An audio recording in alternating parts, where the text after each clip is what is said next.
Funding cuts by the U.S. government are now causing concerns about the future of HIV treatment and prevention programs really all over the world.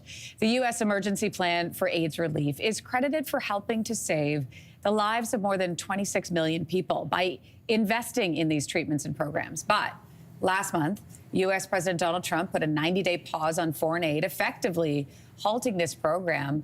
There has since been a waiver issued allowing life-saving humanitarian assistance, including HIV treatment, but that comes with terms and conditions that could put millions of lives in jeopardy. For more on what all of this could mean for the global fight against HIV and AIDS, I'm joined by Maluba Habanyama. She's an activist and national spokesperson for CANFAR, the Canadian Foundation for AIDS Research. Maluba, welcome to the show this morning. Thank you so much for having me. What concerns do you have about the future of HIV treatment and care?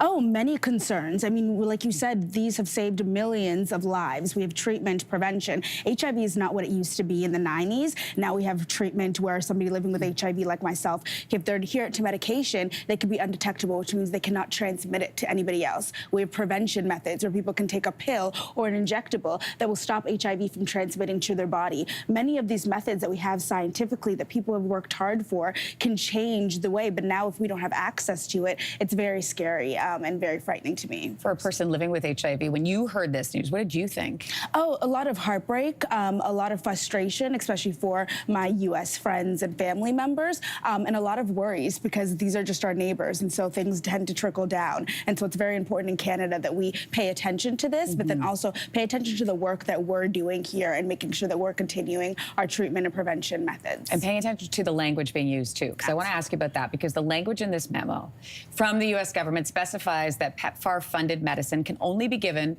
to pregnant or breastfeeding women. So who does that leave out?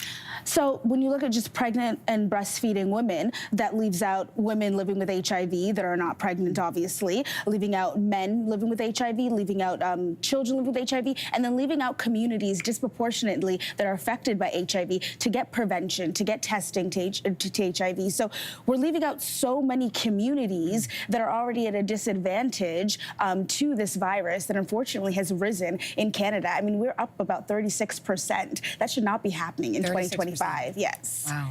So let's talk about this funding freeze, right? So what could happen after this 90-day funding freeze expires?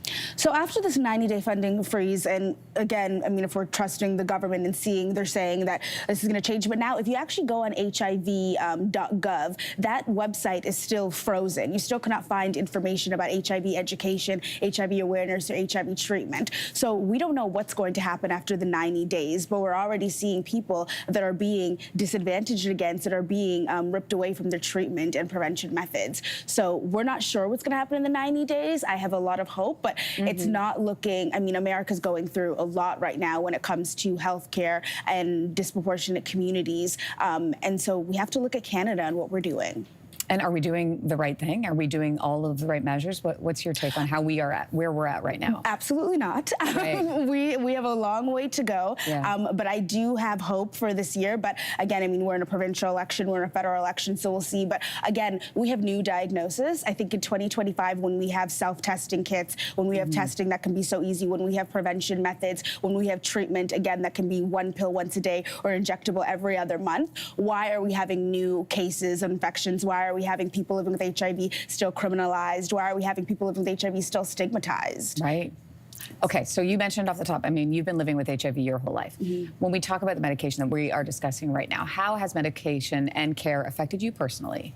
I always tell people I have grown up with HIV my entire life. I was diagnosed at the age of 2. When I was about 6 years old, I was taking 6 pills twice a day. Now I'm 31 years old, about to celebrate my 32nd birthday. I take 2 pills once a day. Seeing the scientific advancements in HIV is something miraculous. Both of my parents have passed away, and I only wish that they could see the advancements that have been made, but the stigma is still there. The discrimination is still there. As a 31-year-old Black woman living with HIV, I can tell you I still experience the misogyny, the racism, the HIV stigma. But when I look at the scientific and I look at my immune system and my body, I know how healthy I am to the average person. Maluba, it is so great to have your voice on this today. Thank you. Thank you so much for having me.